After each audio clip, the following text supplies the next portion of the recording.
soir pour cette cérémonie des vœux. Je voudrais saluer la présence parmi nous donc de Marie-Thérèse qui va représenter le conseil départemental. Je voudrais saluer tous les maires qui sont ici présents, les conseillers municipaux. Saluer aussi la présence de notre ami Stéphane, directeur adjoint de la route des Lidos. C'est le beau garçon là qui est sur le côté de la salle. Il s'est bien placé, si vous l'avez vu. Hein. Saluer aussi tous les présidents d'associations qui sont là ce soir. Saluer les représentants de la gendarmerie et des sapeurs-pompiers. Pour les gendarmeries, normalement Stéphane, le patron de la COB, nous rejoindra tout à l'heure. Il y a beaucoup de vœux ce soir. Je voudrais saluer aussi bien sûr le président du comité Nice Creuse, qui est venu en très bonne compagnie, puisque ce soir on a la chance d'avoir Alison, qui est Miss Limousin 2020, qui a défendu, elle est venue accompagnée donc de la 3e Dauphine. Alison, elle a défendu les couleurs du Limousin au concours Miss France. Si vous étiez devant votre télévision au mois de décembre, vous avez pu la voir. Et tout à l'heure, puisqu'on a la chance qu'elle soit creusoise, le comité Miss Creuse, il a rené, oui, je ne sais pas si c'est français, enfin, il est rené en fait à Évaux. Et aujourd'hui, c'est notre ami Nicolas Lavenu qui en est le président. Et donc, c'est une chance qu'on ait une creusoise qui soit Miss Limousin, qui ait représenté la Creuse au concours national. Et tout à l'heure, on demandera à Alison de nous parler un petit peu de son expérience de Miss. Voilà. Donc, écoutez, très, très heureux de vous accueillir. Merci d'avoir répondu à notre invitation. Alors, on est peut-être un peu moins nombreux que d'habitude. Il faut savoir qu'il y a d'autres cérémonies des vœux ce soir. Et puis, on a aussi des gens qui sont victimes de gastro et de grippe. Donc, je vous épargnerai aussi donc, la liste des excusés. Alors, ce soir, par rapport aux autres années, il faut savoir qu'on est dans la période des 6 mois qui précèdent les prochaines élections municipales, et que le code électoral prévoit que dans un souci d'égalité entre les candidats, la communication des élus est encadrée. Donc tous les supports de communication sont concernés, qu'il s'agisse de flyers, de bulletins municipaux, de sites internet ou de pages sur les réseaux sociaux. Les cérémonies de vœux sont bien sûr autorisées, dans la mesure où elles existaient précédemment, ce qui est notre cas, et qu'elles restent dans le même format, ce qui est notre cas aussi. Le texte prévoit que le maire ne peut revenir sur le bilan complet du mandat. Il doit seulement se cantonner au dernier exercice, et en ce qui concerne les projets, je me limiterai aux projets qui sont déjà engagés, puisque c'est la règle, donc je causerai un petit peu moins longtemps que d'habitude. Alors une fois n'est pas coutume, je voudrais commencer par remercier le personnel municipal et lui exprimer toute notre gratitude pour son sérieux, son professionnalisme, son engagement au quotidien. C'est vrai que souvent, ça on le dit à la fin des vœux, il n'y a plus personne qui écoute, et pourtant c'est extrêmement important. C'est vrai qu'on parle souvent du maire, des adjoints, des conseillers municipaux, qui sont là pour impulser les projets, fixer les orientations, rechercher les financements. Et je crois qu'il s'agit avant tout d'un travail d'équipe dans lequel le personnel municipal est pleinement associé, et on fonctionne exactement de la même façon au niveau de notre communauté de communes. Et heureusement, car je crois que ça ne vous a pas échappé, si vous êtes des lecteurs assidus du bulletin municipal, de la presse locale ou de la petite gazette qu'on fait au niveau de Creuse Confluence, au niveau de la Comcom, la vie de notre commune est extrêmement liée à celle de Creuse Confluence aujourd'hui. Le développement économique, le tourisme, l'accueil de loisirs sans hébergement, tels que les petits filous, la santé, la collecte, le traitement des ordures ménagères, la gestion des déchetteries, l'assainissement, qu'il soit collectif ou non collectif, la gestion des milieux aquatiques et la prévention des inondations. La GEMAPI, ça vous cause peut-être pas, mais sur votre feuille d'impôt, vous avez une petite colonne qui s'appelle GEMAPI, pour l'instant qui est à 0, mais à l'avenir, malheureusement, ça va... Aujourd'hui, c'est pris en charge par les communautés de communes, mais ça va pas durer. La GEMAPI, voilà ce que c'est. Tout ce qui est aménagement du numérique de territoire, et enfin la politique d'animation sportive et culturelle, d'intérêt communautaire. Tout ça, c'est des compétences aujourd'hui qui sont exercées au sein de notre communauté de communes. Et depuis la rentrée du mois de septembre, on peut y ajouter l'école, puisque Creuse Confluence a désormais en charge le fonctionnement et l'investissement de 22 écoles du territoire. Marie-Thérèse vous développera le sujet sur les écoles tout à l'heure. Mais quand la communauté de communes voisines de Creuse-Sud-Est, c'est dans le Palestel, la souterraine dont vous entendez beaucoup parler, Bénévent, quand cette communauté de communes pense des fusions, eh bien, à Creuse Confluence, on pense projet, et ils sont nombreux. Alors, les projets qui vont voir le jour en 2020, c'est la création d'un tiers-lieu à Boussac. Dans ce tiers-lieu, on va héberger le bureau d'information touristique, l'office de tourisme, la médiathèque, un espace de coworking et un ensemble de services pour les habitants du territoire sur à peu près 400 mètres carrés. Dans les projets également de la communauté de communes, c'est l'aménagement de logements intergénérationnels à Jarnages et à Chambon. C'est l'achat et la modernisation du quai de transfert des ordures ménagères à Saint-Sylvain-Valroc. C'est l'installation de bornes d'information touristique extérieures dans les bureaux d'information touristique et également l'installation de tables numériques dans les offices de tourisme d'Évaux et de Boussac. C'est aussi le développement d'un nouveau site internet qui est en ligne, en partenariat avec Cruise Tourisme, et ce site qui va être traduit en anglais et en néerlandais. C'est aussi, plus proche de nous, à quelques centaines de mètres d'ici, ce sera la réhabilitation du cinéma d'Évaux, avec le remplacement des fauteuils, qui seront plus larges, plus confortables, mais aussi l'amélioration du confort visuel, acoustique et sonore, ainsi que la création d'un espace pour les ados. Tout ça, c'est une enveloppe d'à peu près 1 million d'euros qui sera financée par la communauté de communes. Et c'est aussi, pour Évaux, porté par la communauté de communes, l'engagement des tranches 1 et 2 du schéma directeur d'assainissement qui devrait démarrer fin 2020. On n'oublie pas non plus l'accès au haut débit. C'est vrai qu'aujourd'hui, le rattachement à la fibre, c'est quelque chose d'extrêmement important. Et il faut savoir que ça, c'est une compétence communautaire. Et la communauté de communes va engager pratiquement 600 000 euros sur 4 ans, en complément des fonds du département, pour que tous les foyers soient reliés à la fibre. Les Creuses Confluence, c'est aussi un accompagnement financier avec un règlement d'intervention clair pour les porteurs de projets dans les domaines du commerce, de l'artisanat et du tourisme. Il y a par exemple des aides pour refaire les vitrines, etc. Donc tout ça, ça vous a été déjà plus ou moins communiqué. Mais c'est aussi des dotations en fonds de concours pour certains projets qui sont portés par les communes et pour lesquels la communauté de communes intervient en apportant son concours. L'objectif de Creuse Confluence, c'est de faire de notre territoire un espace toujours plus attractif avec une offre de services efficiente et homogène. Si on revient maintenant au plan communal, je crois qu'en 2019, il y a plusieurs réalisations qui méritent d'être citées. C'est les travaux de voirie à Tornage et sur la route qui mène au camping, qui passe devant l'hôpital des Genêts d'Or. C'est aussi la deuxième tranche des travaux de réhabilitation de la résidence des Sources. On a refait l'ensemble des intérieurs, des salles de bain, des cuisines, et également tous les communs. C'est la fin des travaux de rénovation et de mise en accessibilité PMR des 2 logements de l'école. Et c'est aussi, on a signé la vente le 30 décembre, l'achat de la gare en lien avec le projet de voie verte.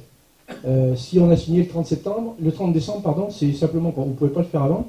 Et il y a encore plein de restructurations à la SNCF. Et si on ne l'avait pas signé au 30 décembre, c'était reporté au calendrier grec. On n'aurait sans doute pas fait en 2020, mais sans doute en 2021, puisqu'on achète la gare à SNCF Mobilité. Il y a plein de divisions à la SNCF. Peut-être que vous connaissez ça mieux que moi. Mais en tout cas, il y a encore des modifications. Et sachez qu'on est propriétaire de la gare depuis fin décembre. C'est aussi la poursuite des échanges avec le Portugal. On a notamment acheté le granit de Gonça pour la réalisation du patio de la salle culturelle dans laquelle on aurait aimé pouvoir faire les vœux, mais malheureusement, on aurait été retoqué par rapport à ce que je vous ai expliqué tout à l'heure, et en plus, elle n'est pas tout à fait prête. Alors la transition est toute trouvée pour que je vous parle de la salle culturelle. Ça a quand même été le gros dossier. Cette salle, elle a désormais un nom, elle s'appelle La Source. Il y a un certain nombre d'habitants qui ont voté, et c'est l'acronyme La Source qui est ressorti. Pour la mettre en service, on devra avoir une commission de sécurité. La commission de sécurité, elle était programmée le 29 janvier, mais on va être obligé de la repousser sur février. Et une fois que la commission de sécurité sera passée, on pourra ouvrir la salle. Bon, je pense que les extérieurs ne seront pas complètement terminés, parce qu'il y a des travaux qu'on ne peut pas faire, notamment les enrobés, les bétons désactivés et du stabilisé renforcé, il faut une certaine température. On ne va pas pouvoir faire ça tout de suite, mais en tout cas, chaque jour qui passe, on est un peu plus proche de l'ouverture, et heureusement, parce que c'est un chantier qui, à mon avis, n'a que trop duré, et je pense que le résultat devrait être à la hauteur de nos espérances et des espérances de la population. Et là, je regrette que toutes les entreprises et l'équipe de maîtrise d'œuvre n'aient pas été autant investies que les 2 entreprises locales qui ont travaillé sur le chantier, Philippe Dallès pour Concept Elec et l'entreprise Giraud pour la plâtrerie peinture. Là, je tenais à ce qu'ils soient présents ce soir parce que je veux vraiment les féliciter pour la qualité du travail qu'ils ont fait, les efforts de coordination qu'ils ont déployés Et je crois que par moment, ils ont avantageusement suppléé aux carences de l'OPC. L'OPC, c'est la personne qui est censée piloter le chantier.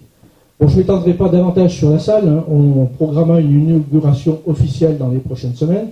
Sachez simplement qu'elle est déjà très demandée et que dès cette année, il y a une belle programmation qui vous attend, puisque on devrait accueillir le groupe Oiseau au mois d'avril et on aura une soirée années 80 au mois de mai avec Lio, début de soirée, partenaire particulier, Caroline Loeb. On n'oublie pas non plus les enfants. Hein, puisqu'il y aura des spectacles et des animations autour du jeu qui sont programmés pour les enfants. Il y a également des animations qui sont programmées par certaines associations, je pense au plus des couturières, entre autres. Et l'année 2019, voilà, pour ce qui concerne la salle, au niveau des programmes de la salle, je voudrais revenir 2 secondes sur l'année 2019, dire qu'elle a été également très intense, puisqu'on a mené deux projets extrêmement lourds, si je peux dire, qui sont engagés dans le PPC, dont on a eu le plaisir d'accueillir au mois de juillet les États généraux. Le PPC, c'est plus en particulier pour la Creuse, dont vous avez entendu parler forcément. Donc c'est le projet de voie verte qu'on mène en collaboration avec la communauté de communes et la communauté d'agglomération de Montluçon. Même si ce dossier avance lentement, sans jeu de mots, je dirais qu'il est sur des bons rails. Hein. L'arrêté de déclassement de la voie devrait intervenir en début d'année, et à partir de ce moment-là, on pourra disposer d'une convention d'occupation et qui sera signée avec la SNCF, et à ce moment-là, le projet pourra véritablement démarrer en termes d'aménagement. Mais le PPC, c'est aussi, bien entendu, le dossier de réhabilitation du Grand Hôtel, de la piscine thermale extérieure, avec la modernisation du centre de bien-être. Grâce au plan particulier pour la Creuse, le plan de financement est bouclé. Alors, si vous êtes des lecteurs assidus de la montagne, il y avait des questions dimanche dernier où on demandait si le projet de réhabilitation des thermes, il coûtait rien. Donc, malheureusement, il ne coûte pas rien. S'il coûtait 40 millions d'euros, si vous avez répondu 40 millions d'euros, vous n'avez pas la bonne réponse. Ou 1 milliard, c'est pas 1 milliard non plus. On est sur un budget de 5,5 millions d'euros. Là-dessus, l'État interviendra à hauteur de 1 750 000 euros. La région pour 800 000 euros. La Banque des territoires, c'est-à-dire ce qu'on appelait la CDC avant, va recapitaliser au niveau de la SEM pour 950 000 euros. Et le Crédit Agricole Centre-France va rentrer au capital de la SEM pour 350 000 euros. C'est-à-dire que ça fait de l'argent frais pour réaliser des investissements. Et l'emprunt de la SEM sera limité à 2 millions d'euros. Donc le portage du projet il est entièrement assuré par la SEM. La maîtrise d'œuvre a été confiée à un cabinet lyonnais qui est titulaire de très très belles références. Et sur ce qu'ils nous ont montré depuis qu'on a commencé à travailler, c'est plutôt, cherche Jean-Claude, c'est plutôt satisfaisant et encourageant. Donc dans les mois qui viennent, on va continuer d'affiner le projet, déposer le permis de construire, attaquer la consultation des entreprises, hein, faire la mise au point des marchés, et les travaux devraient commencer au mois de septembre.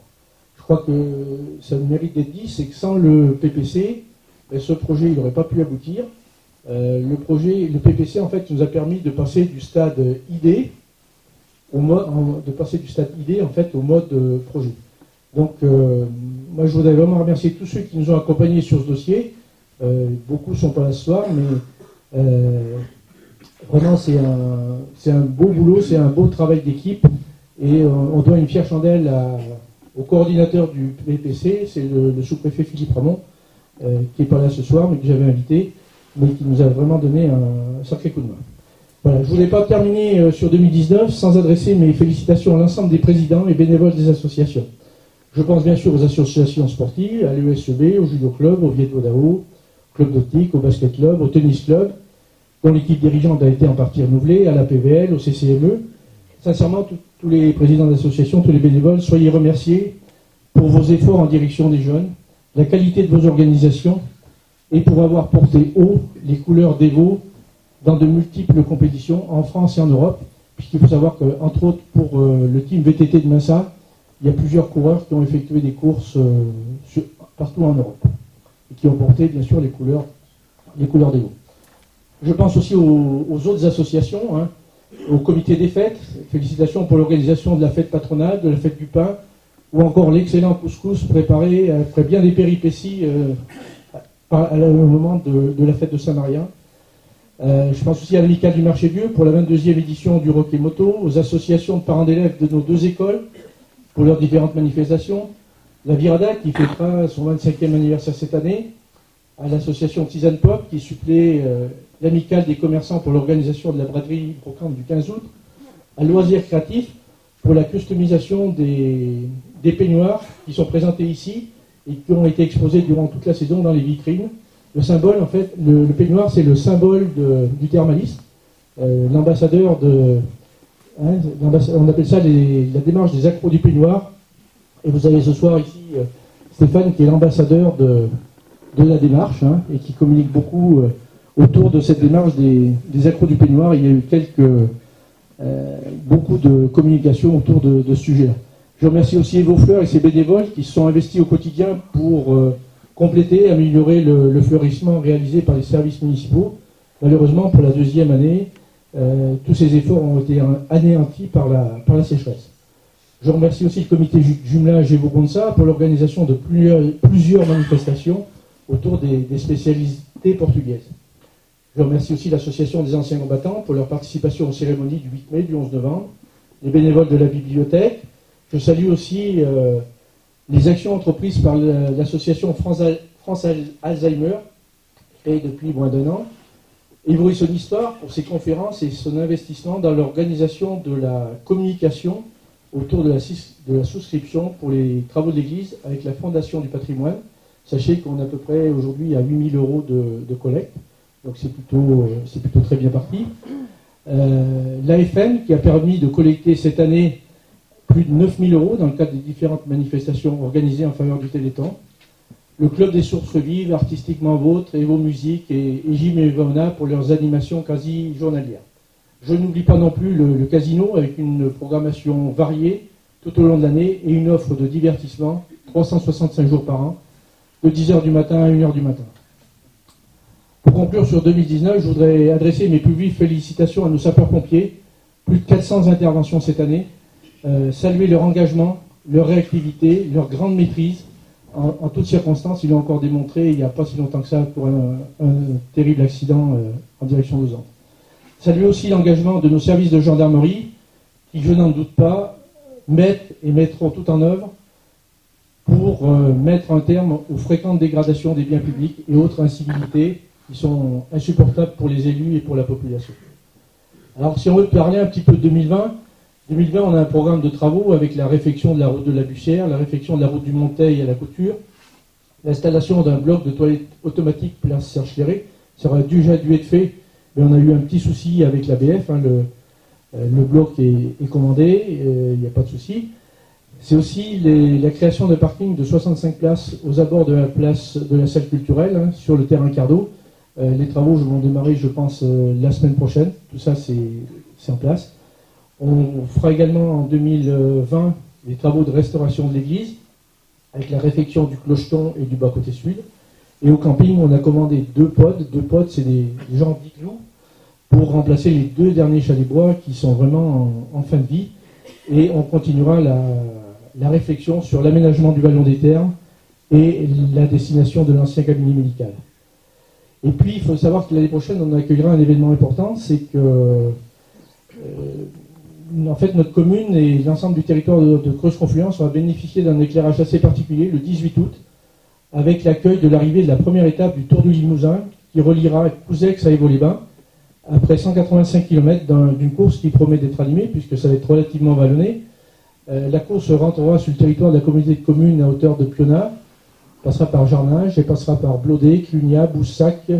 De Boussac, on ira à Saint-Sylvain, Balroc, on montera bien sûr les pierres jaunâtres autour de Sainte-Croix, redescendre à la Selle, sous Gouzon, Chambon, Évaux, premier passage à Évaux, et ensuite ils iront faire une boucle par Le Châtelet, redescendre à Chambon, remonter à Évaux et arriver à Évaux à hauteur du stade.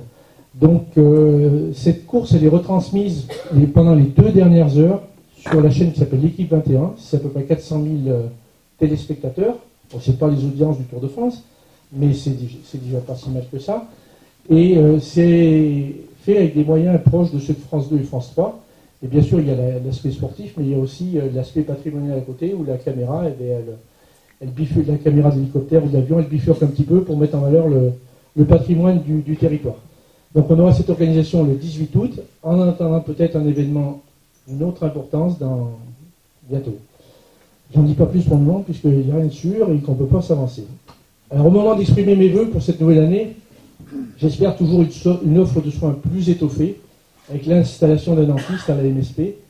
L'année dernière, on a eu 4 contacts, 4 visites, aucun n'a abouti. Bon, j'espère qu'on aura un peu plus de chance cette année, et aussi à minima celle d'un médecin en remplacement du docteur Capucine Leroux de Bretagne qui a fait valoir ses droits à la retraite.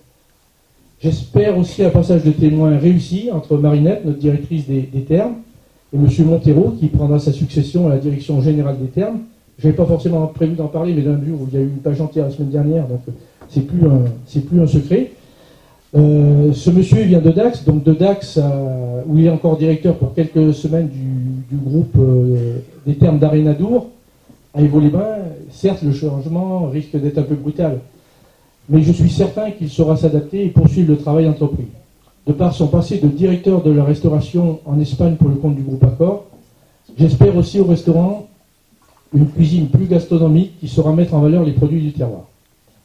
Je veux aussi croire à un contexte économique, climatique et médiatique plus favorable pour nos agriculteurs. Après 2 sécheresses successives, un nouvel épisode sans pluie aurait des conséquences irréversibles pour les exploitations agricoles et les activités qui en dépendent. Et que dire des reportages à charge et des campagnes de calomnie que subissent sans cesse nos agriculteurs. L'agriculture, c'est vraiment une des fiertés de notre territoire. Nous avons des hommes et des femmes qui aiment leur métier et qui mettent tout en œuvre pour produire une nourriture de qualité, répondant aux attentes sociétales et environnementales. Ils consacrent toute leur vie à leurs terres, à leurs animaux, et ils souffrent vraiment terriblement, ça je peux vous en parler savamment, d'être sans cesse montrés du doigt et accusés de tous les maux. Il y a des jeunes sur ce territoire qui croient encore à ce métier. Je crois qu'ils, d'une part, ils doivent pouvoir en vivre, mais ils doivent aussi se sentir soutenus dans leur choix. Pour nos artisans, après des années très compliquées, les carnets de commandes se remplissent et l'embellie semble se confirmer. Désormais, la difficulté, c'est presque plus de trouver de la main-d'œuvre, du personnel qui a envie de travailler. Enfin, au niveau de la remontée il y a quelque chose qui pourrait aussi donner un coup de pouce aux artisans, c'est la remontée du seuil des marchés publics, qui était de 25 000 €, qui va remonter à 40 000, qui apportera peut-être un peu de travail aux petites entreprises. Par contre, en ce début d'année, l'inquiétude est toujours persistante quant à la pérennité de nos commerces de centre-ville. Même si plusieurs ont ouvert ou réouvert dans le courant de l'année, d'autres n'ont pas trouvé de repreneur. Avec une population qui continue malheureusement de décliner, dont la typologie et les habitudes d'achat évoluent, il est vraiment difficile pour le commerce de centre-ville de retrouver la place qui a été la sienne il y a quelques années. Alors pour tenter de répondre à cette problématique qui frappe un grand nombre de communes, une étude sera conduite dans le cadre du contrat de cohésion territoriale. On a déposé une fiche et cette fiche a été retenue. Un autre sujet d'inquiétude concerne l'avenir du CIVOM. Créé voici plus de 40 ans pour réaliser des travaux de cilindrage, le CIVOM, au fil des années, élargit ses compétences. Mais avec la perte de la collecte des ordures ménagères, repris par la communauté de communes, un parc matériel fatigué et un carnet de commandes quasi exsangue, se pose le problème de sa pérennité. Mais parce que sa disparition serait pire pour les collectivités adhérentes que sa poursuite d'activité, même dans un format réduit, je crois que tout sera mis en œuvre pour essayer de sauver le CIVOM. Autre dossier qui devrait connaître une suite que j'espère favorable en ce début d'année, c'est celui des vos laboratoires. Certes, le tribunal de commerce de Guéret a prononcé la cessation d'activité, malgré plusieurs candidatures pouvant être qualifiées de sérieuses. Aujourd'hui, le dossier est entre les mains du liquidateur. La commune s'est manifestée pour reprendre, entre autres, les ruines sur le chemin des Polonais. Il faut vraiment que ce soit la commune qui le récupère et qu'on en fasse quelque chose. Donc, tout l'enjeu du dossier, en fait, repose sur le contrat d'eau. L'échec de vos laboratoires sera peut-être un mal pour un bien et l'occasion pour la municipalité de repartir sur un nouveau contrat et de valoriser l'exclusivité et la fourniture de l'eau avec un laboratoire d'envergure. Bon, on a plusieurs touches, mais c'est encore trop tôt pour en parler. Enfin, pour mener à bien l'ensemble de ces dossiers et faire aboutir des projets, je veux vous assurer de la motivation et de l'engagement de l'équipe municipale. Je terminerai en remerciant les adjoints, les conseillers municipaux pour leur disponibilité, leur complémentarité, leur efficacité et leur engagement au quotidien et la qualité du travail réalisé. En mars prochain, une nouvelle page de l'histoire de la commune, c'est une nouvelle page de l'histoire de la commune qui s'ouvrira. Mais nous n'en sommes pas là. encore. Et en ce début d'année, le conseil municipal s'associe à moi pour souhaiter à chacune et chacun d'entre vous, ainsi qu'à vos proches, une bonne et heureuse année 2020. Bruno, mesdames et messieurs les élus, messieurs les représentants de la gendarmerie et des sapeurs-pompiers, mesdames et messieurs les présidents d'associations, chers Évaoniens. Tout d'abord, je voulais vous présenter les excuses de deux personnes du conseil départemental qui habituellement sont avec nous. Il s'agit donc de Valérie Simonet, la présidente, qui est à Guéret ce soir. Effectivement, il y a beaucoup de vœux ce soir. Et de Nicolas Simonet, également président de Creuse Confluence, lui qui est à Budelière aujourd'hui, puisqu'il a bien fallu qu'on se partage. Alors, comme tous les ans, c'est un réel plaisir pour moi de venir à votre rencontre pour ces traditionnels vœux de nouvelle année. Cette cérémonie est non seulement un moment agréable, mais c'est aussi un moment important de la vie de notre commune et l'occasion de remercier celles et ceux qui en sont les chevilles ouvrières. Je veux parler de nos agents, tant des services techniques que du service administratif. Sans votre collaboration, tous les projets réalisés ou à venir ne seraient pas possibles. Nous recevons fréquemment des éloges sur votre travail, que ce soit concernant la cantine, l'accueil, les renseignements, les services rendus. Vous avez le sens du service public et sachez combien votre engagement est précieux, mais aussi apprécié. Je n'aurai que très peu de choses à rajouter par rapport à ce que Bruno vous a dit, puisqu'il a dit bien sûr l'essentiel, même au-delà. Je vais vous parler un petit peu de l'école. Peu de changements depuis l'année dernière, où vous avez annoncé donc en septembre 2019 cette compétence ne serait plus assumée par la commune, mais par la communauté de communes. Comme vous l'a dit Bruno, c'est chose faite, ça se passe bien. Voilà, dommage que Nicolas ne soit pas là, parce que c'est lui qui a beaucoup travaillé sur ce dossier, et ça a représenté un très très gros travail d'organisation pour la communauté de communes. Alors nous avons deux élus référents, conseillers municipaux, donc Laurent Romain et moi-même, qui assurent le rôle d'intermédiaire. Donc nous continuons à assister au conseil d'école. Et deux agents de la commune ont rejoint l'intercommunalité, donc qui font plus partie de notre personnel communal, mais ils continuent à effectuer des tâches de surveillance à la cantine ou pendant la pause méridienne. Le restaurant scolaire, pour l'instant, reste de compétence communale. Je vais vous parler également de notre hôpital. J'ai aperçu la directrice aussi, Monsieur Laval, docteur Bonhomme également. Voilà, 6 années de travaux. Je dirais que la première pierre, je crois, a été posée en 2013. Et voilà, ceux-ci viennent de se terminer. La commission de sécurité est passée, il reste encore quelques petits aménagements à faire. Et le déménagement des résidents devrait se faire à compter de lundi. Madame Pimpeau, je ne dis pas de bêtises, c'est ça. Bon, certains ont déjà repéré leur nouvelle chambre. Ce sera un réel confort pour eux, puisqu'ils vont prendre possession de chambres individuelles qui font entre 18 et 21 mètres carrés, toutes équipées de salles de bain, alors que jusqu'alors, malheureusement, ils devaient partager la même chambre à deux. Je voudrais saluer, Madame Pimpeau, votre courage, votre persévérance au cours de ces travaux. Je pense qu'à partir d'aujourd'hui, de maintenant, vos nuits seront beaucoup plus sereines. Les deux animatrices de santé publique, postes, je vous rappelle, qui sont financés par l'ARS, effectuent un travail de prévention sur notre territoire.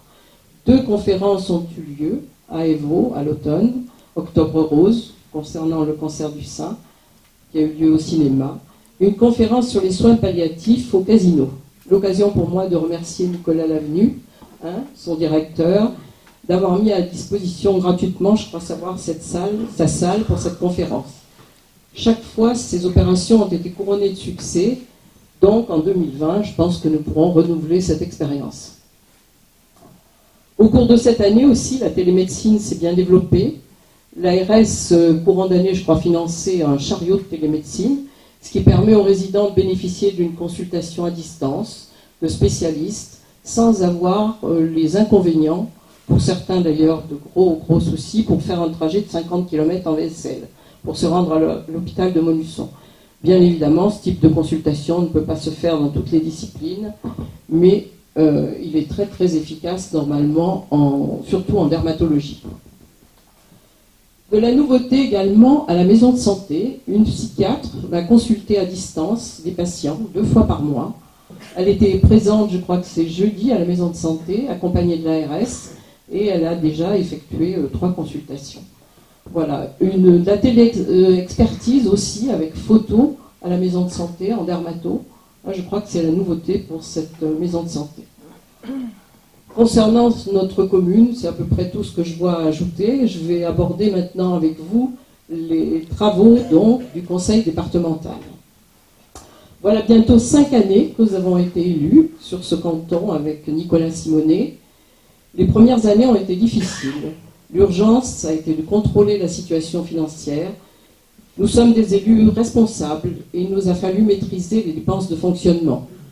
Même si la situation s'est améliorée, nous devons rester vigilants afin de préserver notre capacité d'investissement et pouvoir faire face à l'évolution des dépenses sociales qui restent malheureusement imprévisibles. Et nous devons également tenir compte, dans la construction des budgets à venir, de la perte du foncier bâti qui est maintenant, comme vous le savez, attribué aux communes pour compenser la perte de la taxe d'habitation. Donc encore un dur labeur. Je ne veux pas vous abreuver de chiffres, mais simplement vous indiquer que notre capacité de désendettement était de plus de 16 années en 2013 et qu'elle est maintenant passée à 8 années, donc la moitié. Nous pourrons donc aborder cette année 2020 de façon plus sereine et mettre en place des aides aux EPCI et aux communes. Bruno vous en a dit 2 mots. En 2019, le département a lancé un nouveau dispositif de soutien au projet des EPCI. EPCI, je ne sais pas si tout le monde connaît, ce sont les communautés de communes. Ces contrats de cohésion territoriale, qui s'appellent contrats booster, ont été signés en 2019 avec chacune des 8 EPCI. Vous signalez que Nicolas Simonet, donc mon binôme, a beaucoup travaillé sur ces contrats. L'essentiel à retenir est que chaque EPCI se verra doté d'une enveloppe de 450 000 € pour les 5 années à venir. Et la stratégie de ce contrat consistera essentiellement en la consolidation d'offres de services, la mise en valeur pour le territoire de ressources naturelles et patrimoniales, le renforcement de la politique d'accueil, d'attractivité et d'aménagement du territoire via la nouvelle agence d'aménagement et d'attractivité, dénommée Agence 3A, qui est l'ancienne agence, pour ceux à qui ça parle, l'ancienne agence départementale d'ingénierie. Les derniers chiffres de la démographie en Creuse ne sont pas bons, ça vous le savez, Bruno vous l'a dit. Nous perdons de la population et il est important de mettre en place une politique d'accueil ambitieuse pour essayer d'inverser cette tendance. En 2020, nous continuerons à accompagner les personnes en situation de handicap avec la mise en place de la réponse accompagnée pour tous, mais également nos aînés qui deviennent dépendants en les maintenant plus longtemps à domicile. Les formations sont proposées aux aides à domicile. D'ailleurs, hier, lors de la galette à l'ADEC, nous avons récompensé les personnes qui avaient fait ces formations. Je voudrais saluer sur la commune le travail important fait par 2 associations. Je veux parler de l'ADEC et également de l'association France Alzheimer, dont j'ai vu la présidente tout à l'heure, qui a maintenant 1 année d'activité, qui a étendu ses travaux sur tout le département, et je crois savoir qu'une 2e salariée est venue épauler le travail de Véronique depuis le 1er janvier. C'est ça. Nous répondrons également présents aux personnes qui rencontrent des difficultés dans leur parcours professionnel avec la création d'une plateforme numérique d'aide au retour à l'emploi. Alors, qu'est-ce que c'est? On rapproche les offres des entreprises et les demandes d'emploi. Cette plateforme s'appelle Neolink. Elle a déjà été expérimentée dans d'autres départements très proches dans l'Indre, où elle a fait ses preuves, et cela nous permettra également de réduire le coût du RSA. Nous serons déterminés également en 2020 à continuer à protéger les enfants qui souffrent. Nous accompagnerons les parents qui ont du mal à assumer leur rôle. Nous interviendrons également dans nos collèges en initiant un travail spécifique sur la rénovation et le réaménagement des collèges creusois. C'est l'atelier Canopé, cela doit parler aux enseignants, je ne sais pas s'il y en a ce soir, l'atelier Canopé avec M. Cariou qui coordonne ces projets. En 2020 également, tous les collèges se verront dotés de tablettes. C'est un budget de plus de 400 000 €. Nous poursuivrons nos politiques volontaristes en faveur du tourisme, de l'environnement pour ne citer que 200 000 € qui seront investis à l'étang des Landes pour divers travaux. Sur le volet eau et assainissement, ce sont plus d'1,5 million d'euros qui viendront soutenir communes et EPCI. Nous poursuivrons également dans le domaine du sport, avec une large place faite au cyclisme. Bruno vous en a parlé, et je pense que ça ne saura pas lui déplaire. Et aussi les sports de pleine nature. Nous interviendrons auprès de la jeunesse et de la culture. Je voudrais citer le soutien particulier au syndicat mixte de la Cité de la Tapisserie, j'espère que tout le monde connaît dans la salle, qui va lancer au cours de 2020 sa deuxième tranche immobilière. Et un effort sera fait aussi auprès du conservatoire Émile Gouet afin de pallier le désengagement de l'État et de la région. Un soutien également, bien entendu, au SDIS. La subvention accordée devrait atteindre en 2020 près de 7 millions d'euros, destinée surtout à l'investissement dans les casernes, mais également aussi à l'achat de véhicules neufs, ce qui fait partie également de l'investissement. Nous resterons présents auprès de nos associations, qui jouent un rôle social important dans notre département. Et enfin, un sujet qui vous est cher, je le sais, c'est la voirie. Ce n'est pas seulement l'entretien des routes en direct, mais aussi la sécurisation de toutes les infrastructures, notamment les ponts. Et là, ce sont près de 6 millions d'euros qui sont prévus pour l'année 2020 à l'entretien du réseau routier. Donc, aux maires, à ceux qui ont des envies, des projets, sachez que le conseil départemental sera à vos côtés. Je crois avoir fait le tour, je ne veux pas vous abreuver de paroles, je crois avoir fait le tour des sujets qui vous intéressent. Il me reste donc à vous souhaiter pour cette année le meilleur, qu'elle vous apporte bonheur, santé, pour vous et ceux qui vous sont chers. Et pour ceux qui vont briguer un mandat électoral au cours de cette année, je leur souhaite de l'optimisme, de la conviction, mais aussi de la détermination. Je vous remercie. Totalement improvisé, je n'étais pas au courant, voilà. Donc, mais j'en suis ravi en tout cas. Bonsoir Alison. Donc, alors comment est né Il m'est venu, c'est surtout ma mère qui m'a toujours un peu poussée quand même à me présenter. Donc j'ai pu me présenter à Miss Creuse en mai dernier, donc présidée par Nicolas Lavenu. Et je me suis ensuite présentée à Miss Limousin et j'ai remporté l'écharpe. J'ai pu aller à Miss France après. Mais c'est vraiment avec fierté que j'ai pu représenter la Creuse à Miss France, du coup. Et voilà, donc j'espère que vous êtes fiers de moi. Et est-ce que ça s'est passé comme vous l'imaginiez, ou il y a eu des choses un petit peu surprenantes dans ce parcours? Non, on est toujours surpris en fait par cette élection et on en ressort toutes grandies, je pense, avec des réelles rencontres, des amitiés aussi. Et puis on découvre des choses que jamais on aurait pu découvrir. Donc très enrichissant. Et l'entente entre les différentes Miss, ça se passe plutôt bien? Oui, venir celle-là. Pour ma part, ça s'est très très bien passé. J'ai vraiment fait des belles rencontres. Donc voilà, je m'arrêterai là.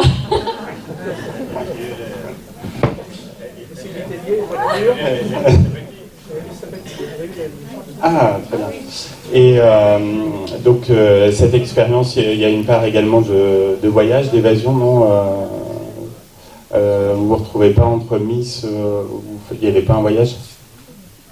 Si, on est parti pendant 2 semaines sur l'île de Tahiti et on allait à Moorea aussi un petit peu après. On est revenu sur Marseille après pendant 2 semaines. Oui, mais il faisait quand même bon, il faisait meilleur qu'en Creuse apparemment parce qu'il neigeait à cette période. Mais oui, on a pu découvrir Tahiti, la Polynésie française, des îles magnifiques, paradisiaques et c'était splendide. C'était vraiment... J'en ressors vraiment avec des étoiles plein les yeux de ce voyage. Et l'élection en direct, c'est un grand moment, on imagine, et un peu de stress aussi? Du stress, oui, mais je m'attendais à pire comme stress. Mais vraiment, moi j'y suis allée, je suis restée moi-même et je me suis donnée à fond et j'avais pas à stresser. Vraiment, je me suis donnée à fond et j'avais pas envie de stresser et de gâcher ma soirée avec ce stress. Parce qu'il peut être un peu trop envahissant des fois. Est-ce qu'il y a d'autres projets à venir en lien avec donc cette écharpe? Les projets, c'est surtout les prochaines élections départementales. Donc je rendrai mon titre de Miss Creuse. Alors je n'ai pas la date, si monsieur le président... C'est combien ? 16 mai. Le 16 mai, du coup, qui se fera à la Souterraine cette année. Et il y aura aussi Miss Haute-Vienne, Miss Corrèze, et pour Miss Limousin, du coup, en septembre, je crois aussi. Pas la date en tête. À Aubusson. Oui, c'est à Aubusson cette année encore. Parce que j'ai été élue, personnellement, à Aubusson, en Creuse. Donc dans mon département natal. Et ça, c'était le bonheur. Si vous deviez retenir un souvenir marquant de cette expérience. Un souvenir marquant de toute mon expérience, même avec Miss Creuse et tout ça. Ah là là, il y en a beaucoup là. Non, vraiment, moi, c'est les rencontres que j'ai fait, les rencontres avec ma 3e dauphine de Miss Creuse qui est présente aujourd'hui. Et je la remercie d'être tout le temps avec moi et mes autres dauphines aussi. Et les rencontres à Miss France, à Miss Limousin, moi, c'est ça qui est le plus enrichissant. Et Jean-Pierre Foucault, Jean-Pierre Pernaut aussi. Ah oui, ça. Oui, en plus. Mais oui, c'est les rencontres qu'on fait. Alors, j'ai une dernière question en lien avec mon activité. Est-ce que vous êtes une accro du peignoir et est-ce que vous acceptez de rejoindre la communauté des fans du thermalisme? Avec grand plaisir. J'en ai des peignoirs, hein, comme tout le monde, je pense. Donc oui, j'en porterai bien un de plus s'il faut. Il n'y a pas de problème. Un grand merci en tout cas. Et merci Bruno pour cette opportunité. Merci Alison, merci Stéphane. Alison avait eu l'occasion avec ses Miss de découvrir les soins des Dandins. Hein. Je crois qu'elle a apprécié. Écoute Alison, c'est vrai que Evo, la Creuse et le Limousin sont très fiers de toi. Tu as fait une très bonne prestation et on a été vraiment très heureux de vous accueillir toutes les deux les filles ce soir. Merci encore. Et puis maintenant on va passer aux choses sérieuses. On va déguster la galette des rois. Voilà. En tout cas, merci d'être venu et puis bonne soirée à toutes et à tous et puis on va pouvoir discuter tranquillement.